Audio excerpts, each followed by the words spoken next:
வெண்மேகம் சூழ வேண்டுதல்கள் பெற இயற்கையின் ஆட்சி, அருவியின் வீழ்ச்சி ஒரு பக்கமும், இறைவனின் மாட்சி மறுபக்கமும் திக்குமுக்காடச் செய்யும் வனப்பகுதியில் கரடு முரடான மலைப்பாதையில் களைப்படையாத பயணம் என்று பக்தர்களை வெகுவாக கவர்ந்தெழுக்கிறது வரலாற்று சிறப்பு மிக்கதும் வெள்ளியங்கிரி ஆண்டவர் ஆட்சி செய்யும் வெள்ளியங்கிரி மலை.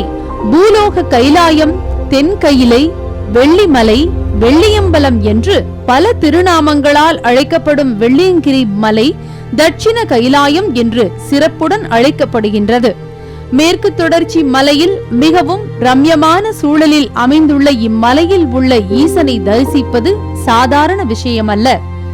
சர்வமும் சிவமயமாக விளங்கும் இப்பிரபஞ்சத்தில் உத்திர கைலாயம் சூட்சும நிலையிலும், மத்திய கைலாயம் திபெத்திலும், தட்சிண கைலாயமாம் தென் கைலாயம் இந்த வெள்ளியங்கிரி மலை என்றும் புராணங்கள் கூறுகின்றன. புராணங்களின் புகழிடமாகவும், நாரதர் ஈசனை வழிபட்ட இடமாகவும், சப்த ரிஷிகளில் ஒருவரான அகத்திய மாமுனி தவம் புரிந்த மலையாகவும் போற்றப்படும் இம்மலையில் சித்தர்கள் வாழ்ந்த, இன்னும் வாழும் பூமியாகவும் இம்மலையை பக்தர்கள் நம்பி வழிபட்டு வருகின்றனர். வசதி இருந்தால் யார் வேண்டுமானாலும் விண்ணில் பறந்தோ, வாகனத்தில் விரைந்தோ, குதிரையில் சவாரி செய்தோ இமயத்தில் வட கைலாயத்தில் உள்ள ஈசனை தரிசிக்கலாம். ஆனால் தென் கைலாயமான வெள்ளியங்கிரி மலையில் உள்ள ஈசனை தரிசிக்க உடல் பலத்துடன் மன உறுதியும் ஈசனின் அருளும் இருந்தால் மட்டுமே தரிசிக்க முடியும். சாதாரணமாக வனங்களை ஒட்டியுள்ள பகுதிகளில் வன விலங்குகள் ஊருக்குள் புகுந்து பல அசம்பாவிதங்களை ஏற்படுத்தி வருகின்றது. ஆனால் அடர்ந்த வனத்தில் வன விலங்குகள் அதிகமாக வாழும் இப்பகுதியில் இதுவரைக்கும் பக்தர்களுக்கு எந்த ஒரு தீங்கும் விளைவித்தது கிடையாது என்பதே வியப்பூட்டும் விஷயமாகும். கானகங்கள் அடர்ந்த இப்பகுதியில் சித்தர்கள் தவம் செய்த தவபூமியாகவும், ஏராளமான மூலிகைகளை தன்னகத்தே கொண்ட ஒப்பற்ற மலையாகவும் போற்றப்படும் இம்மலை கோவை மாவட்டம் மேற்கு தொடர்ச்சி மலைப்பகுதியில் இயற்கை எழில் கொஞ்சும் மலையில் அமைந்துள்ளது. மலையின் அடிவாரத்தில் பூண்டி வெள்ளியங்கிரி ஆண்டவர் மனோன்மணி அம்மையாருடன் வீற்று அருள் புரிகிறார். இந்த மலையின் அடிவாரத்தில் இருந்து 7 மலைகளை கடந்து சென்றால் சுயம்பு மூர்த்தியாக காட்சி தரும் வெள்ளியங்கிரி ஆண்டவரை தரிசிக்கலாம்.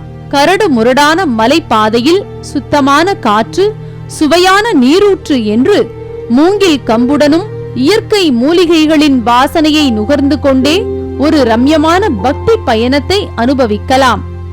ஈசனை தரிசிக்க பங்குனி, சித்திரை, வைகாசி மாதங்களில் வரும் அமாவாசை, பௌர்ணமி, பிரதோஷம், சிவராத்திரி மற்றும் ஆருத்ரா தரிசனம் ஆகிய தினங்களில் சிறப்பு அலங்காரத்துடன் இருக்கும் ஈசனை வழிபடுவது தனிச்சிறப்பாகும்.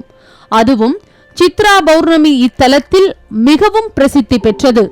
இம்மலையில் சிவபெருமானே வந்து தவம் செய்த இடமென்றும், சித்தர்கள், யோகிகள், ஞானிகள் என்று பலரும் காலம் காலமாய் தவம் புரிந்தும் வாழ்ந்தும் சூட்சுமத்தில் இயங்கியும் வருவதால் இந்த மலை சிவரூபமாகவும் தவ ரூபமாகவும் திகழ்ந்து வருகின்றது.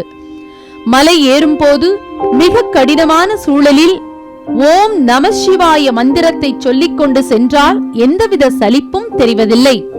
மூலிகை மணத்துடன் வீசும் குளிர்ந்த காற்றும், சோலைகளின் நடுவே பயணிக்கும் ரம்யமான சூழலில் பறவை மற்றும் வண்டுகளின் ரீங்காரமும், மூலிகைகளின் மனம், பூக்களின் நறுமணம் என்று தூய காற்றை சுவாசிப்பதால் உடலுக்கு ஆரோக்கியமும் உள்ளத்தில் மகிழ்ச்சியும் ஏற்படுகிறது என்று மகிழ்ச்சியுடன் கூறுகின்றனர் பக்தர்கள்.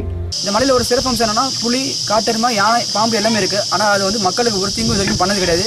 நீங்கள் போயிட்டு வந்து பார்த்தீங்கன்னா ஒரு முள்ளு கூட கிடையாது, ஒரு கல் கூட கிடையாது. கொஞ்சம் படி ஏறது தான் கொஞ்சம் கஷ்டமாக இருக்கும், மற்றபடி ஈஸியாக இறங்கி வந்துடலாம். ஸோ எனக்கு ஒரு குட் எக்ஸ்பீரியன்ஸ் இன்னைக்கு. வெள்ளியங்கிரி மலை பயணம் ஆத்திகர்களுக்கு இறைவனை இயற்கையுடன் தரிசிக்கும் அருமையான வாய்ப்பாக அமையும். நாத்திகர்களுக்கு மலையேற்ற பயிற்சியாகவும், இயற்கையின் ஆட்சியில் இறைவனின் மாட்சியை உணரவும் நல்ல வாய்ப்பாக அமையும். பாவங்களை போக்கும் பஞ்சலிங்கனை வணங்கி பயன்கள் பல பெறுவோம்.